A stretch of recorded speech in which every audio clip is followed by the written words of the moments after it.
Awesome. Record. And we're live. We're live, people. Hi, Andy. So, guys, here we are for week 2 of Eat and Greet, and our fabulous guest is Jess May. Jess May, Lady Boss Zoom room over there. I'll just actually make it so that we can, is this gallery view? What's going on there? Whatever, cool. Hopefully you can see some people. Anyway, the whole point of Eat and Greet is that basically we get together and we have our lunch because we want it to be a bit cash. And you can actually meet some of the people that are in the Smart Chicks community. Because as Jess was just talking about, sometimes people, don't want to be the loud, crazy one in the group, but they have a lot to offer. So this is a way that they can basically chat to us for half an hour, get some screen time, and people can really see what golden nuggets they have to offer. Yeah, find out more about them, understand a little bit about their journey in business. So people can relate to that, and people relate to different people and stories. Yeah. And also then get to know how that business may be able to help them, and vice versa. The person that's interviewing gives the opportunity to let people know how they can serve them. Yeah. So over to you, Jess. Yay. Tell us about it. Well, I'm having lasagna for lunch. And do you need to know anything else? So I live in a place called Yakandanda, which is northeast Victoria. So we're at the foot of the snowfields. And I run a business called Beautiful Business Systems. So I essentially help creative business owners streamline what they do and how they do it, because it looks different for everybody. So we use things like apps, we create new policies, new procedures, that sort of thing.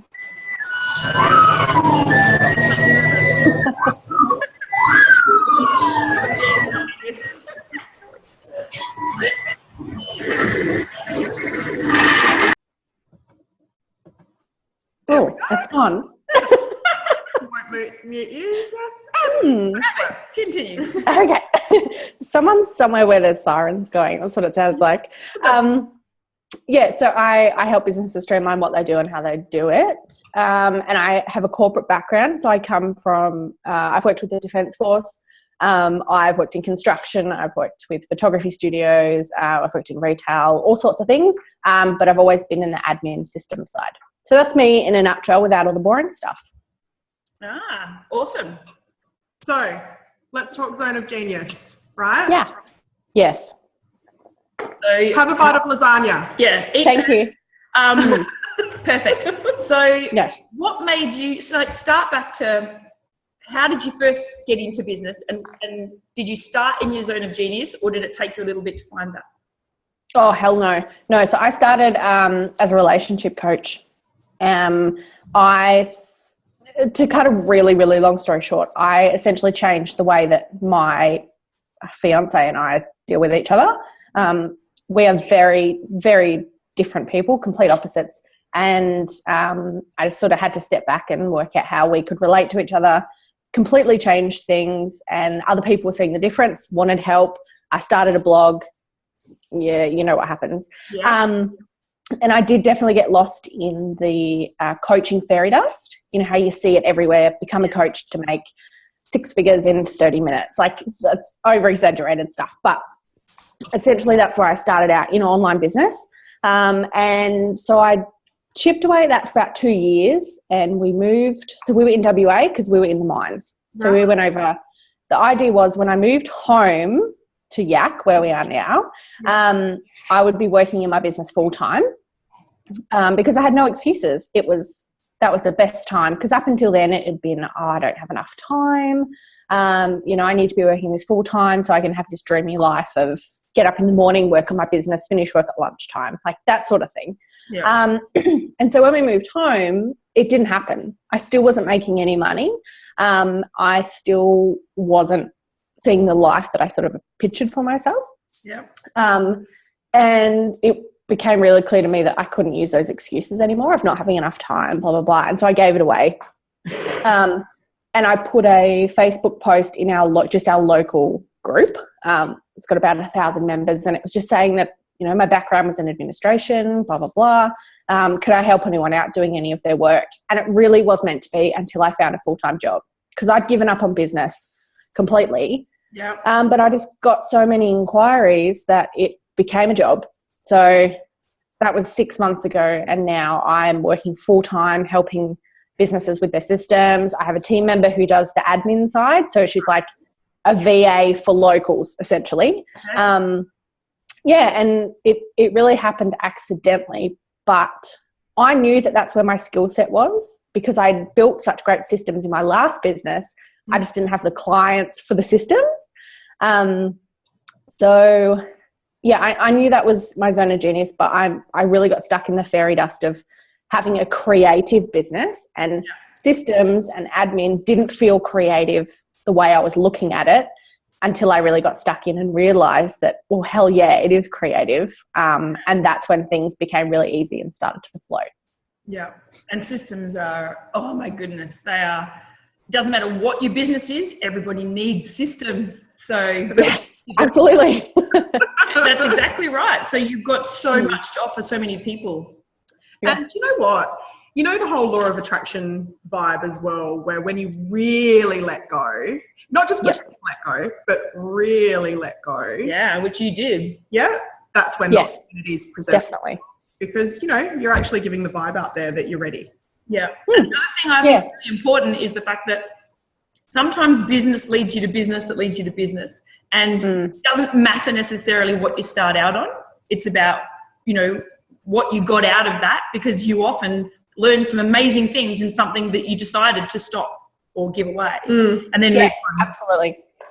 Yep, definitely. And even though my last business didn't make me any money, I think I made about $1,500 in 2 years. I learned so much from that in terms of showing up and actually being genuine. And it's not so much that the lessons I learned directly from that, but more so I knew what I didn't want it to look like anymore. Yeah. Can I ask you a question, Jess? This isn't in the script. Would you say that you were passionate about your old job that you were doing? Really? No, not at all. No. And that's the problem. I think if you were going to make something a business, you have to be damn good at it. Otherwise, you can learn anything. You can really learn anything, but you have to be 110% skin in the game to make it work. And I really wasn't. I told myself that I was, and I was making every excuse under the sun. But essentially, I was more scared of the failure than I was passionate about my business, if that makes sense. Yeah. I was more scared about it not working than I actually was about it, you know, being my thing. Yeah. And it's the whole thing that Gay Hendricks talks about as well with the Big Leap book. Yeah. It's like you can be in your zone of competence. Yeah. Or even zone of excellence. And be really, really freaking good at that. But you want to shoot yourself every single day. So, yeah, absolutely. And it's until you really, you know, front up in the mirror and go, you know, well, actually, I'm really good at all these things, jack of all trades. Yep. My passion is this, and all of a sudden there is no fear anymore. Yeah. Yes, that's exactly right. And I totally feel that. I can say it now because I'm out the other side, but yes, I still find the relationship and the psychology behind relationships extremely interesting. Like, I'm getting married in November. We've been together for 7 years. It's all still really applicable. Yeah. It's just that I learned very quickly that just because I love something doesn't mean it has to be my business. Yeah. That's good advice. So yes, you're welcome. Yeah. Have a bite of lasagna and then let us know, what is a challenge that you have overcome in your business? I think getting stuck down in the idea of not having a creative business was a big, big thing for me. So the idea of going into business for me was all about freedom, and it was about being able to do what I wanted to do when I wanted to do it. It was about expressing myself, and essentially it was about making money. I'm not going to lie. The big why behind my business, and, you know, because we were talking about it this morning on another webinar, but my big why behind my business is actually for life rather than business. So to explain it, like, everything I do, all the money I make in my business is so that I can hang out with my family. I can spend money on my family.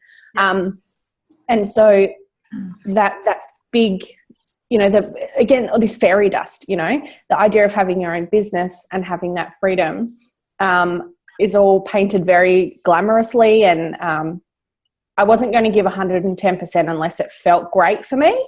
And being able to be creative when I wanted to was part of that. And like I said, the admin and the systems didn't feel creative. It just felt like the boring receptionist stuff.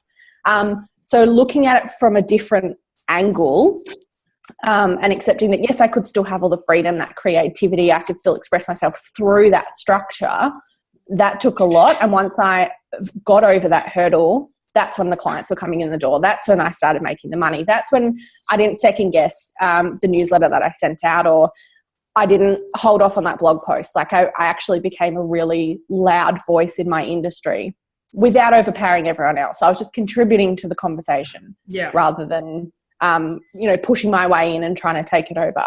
And giving value probably within the realm of your expertise, because the more value you can give in the area that that just attracts people full stop. Like when people go, oh yeah, I need that. Oh, I need that. And they're instantly then looking out for you and want to know more about what you can do. Kirsty's reading my mind at the moment, as usual, because what I wanted to ask you is really like when you lay it on the line, what is the value that you give to your clients? Like, it would be so great for you to just have a little bit of a snapshot of bang, bang, what I do for people, and this is what I can give you more to the point. Yeah. Make like So I mean, we all know what it's like. Business is so bloody overwhelming. There's so much to do. There's so many boxes to tick. There's so many tasks, and you don't feel like you're getting anywhere. But what I find is that the women I'm working with tend to be a bit floaty and use things like their inboxes for to-do lists, or, there's no actual... You're all smiling because I had a go at you for it the other day. Please tell me you are not using Messenger for your... I definitely am not.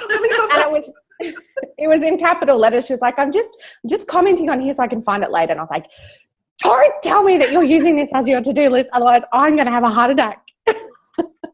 So they're the women that I work with, not because the biggest thing that I find is I didn't find systems creative, and so other women who are working these really creative, heart-centered businesses aren't finding it because it's not giving them that instant gratitude of creating something and helping people. They're not sort of looking beyond that and looking at how implementing those systems can up-level their businesses. So I sort of come in with an outsider's perspective and help them compress down what they're doing and take out steps where they're double handling, where things aren't streamlined. Look at it also from a client perspective, so to make them look a bit more professional in the way that they're operating, get them ready to bring on team members, help them document their procedures. I take all the stuff that's boring and not their zone of genius and put it into mine and make it look clean and compartmentalized and really, really easy to use. And the best part about it is when you actually, it's just like filing or whatever, if you have to do those tasks, when you actually take them and do them and they're done, you do feel so much better and it's so much easier and everything's so much neater. But sometimes it's daunting and overwhelming knowing, like, this is the way I feel even with the funnel stuff, and then have stuff automatically email out, but it's daunting enough that we just don't take the time to then try to learn how to do it. We actually generate more money and have more success and create more membership and do all the things we need to do. If we just have somebody that helps with that bit, it'll all be more streamlined and it'll result in ultimately more money and more success in business, which is what everybody wants, to be able to put more of their time into the areas that they're really good at. Yeah, because there's this idea that, I'll get it done when I hit this much, or when I can afford a VA to do it for me, or when I get to this point. It's like, well, actually, mate, you're not going to get to that point unless you start it now. Yeah. Actually, mate. Clearly, she's working with men as well. No, I'm a bit of a bogan. I dress up to try and hide it, but I'm a farm girl. I have sheep and I work in the trucking industry, and I'm feral, essentially.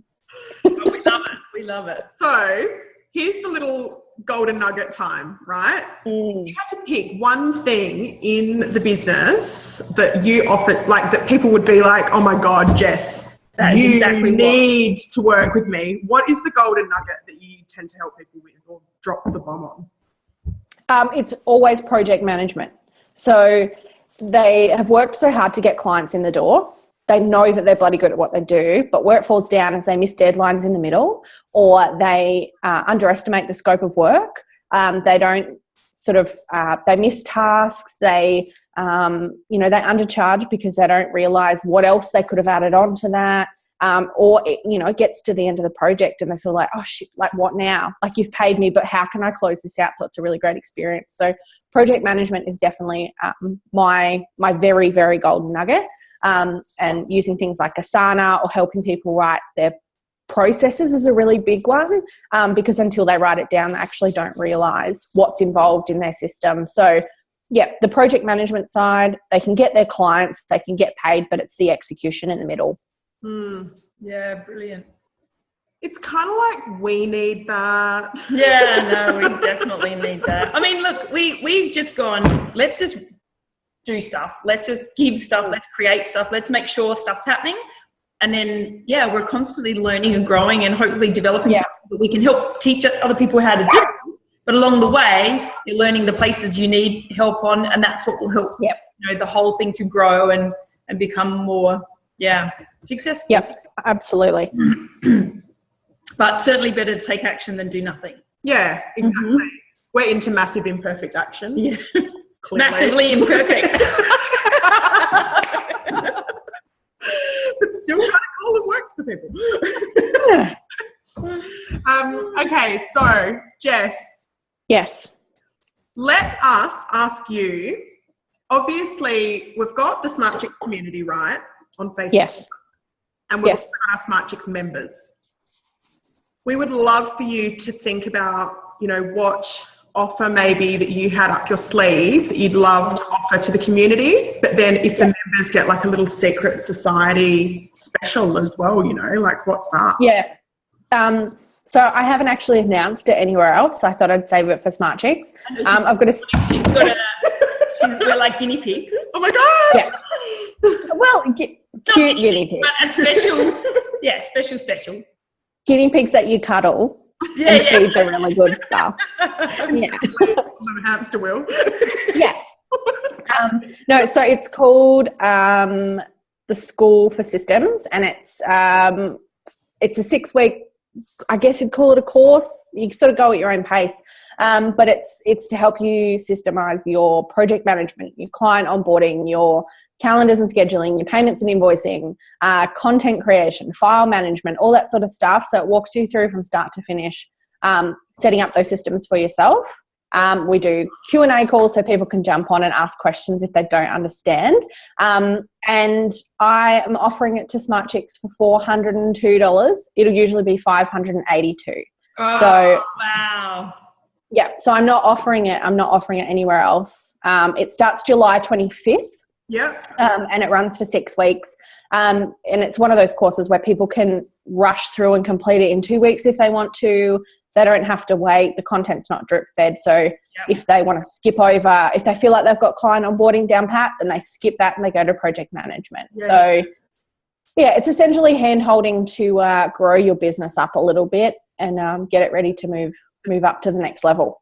And is that a bit of a group online thing? Yeah. Yep. Yeah, so we do Q&A calls a bit like this, where people can jump on and ask questions about what they've gone over that week. Yep. And it'll be run in a platform where you've got all the all the modules mapped out in front of you, so you get all the worksheets, all the links, everything that you want to try out. So I recommend a whole lot of apps. I don't ever plug just one unless I personally use it, because not everyone operates the same way. No. Yeah, just helping people make those decisions about how to do it. Yeah, and that's right. The same as you've got Mac users and, those users Microsoft or whatever. And so you've got absolutely things that are going to work better with some, and some don't exist in both or whatever. Yeah. Oh, that's so generous. Yeah, that's really exciting. And okay, so imagine you're on YouTube on the Smart Chicks TV channel and it's 2017, right? Mm-hmm. Way past today. A year from now. Yeah. Can I still contact you about working with you? Like, is that part of the deal? Like, do they have lifetime access if they use this? Is that what you mean? Yeah. You just mean to work? Well, like, imagine someone's watching this on YouTube in like a year. Can they still contact you, and will there still be some sort of way? Oh, absolutely. Yeah. yeah, this class or this system school isn't going anywhere. It's only going to grow and evolve, and it'll have bits added, and maybe it'll get rebranded. But the content is always going to be there. It's always going to be there because systems are always going to matter.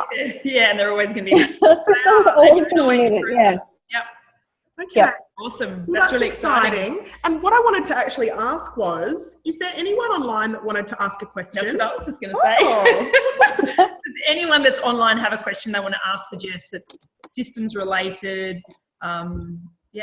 Suggestions. Hit me. Particular things that you're needing help with. So we've got Adair, Indy, Kate, Tanya. You guys, you're welcome to either type a question into the chat box if you want, or you could unmute yourself if you want to. So we'll just wait for a couple of secs and see if anyone asks a question. Don't be shy. Awesome. We got anyone? Have we got another Kate that's just jumped in? Katie Ridley.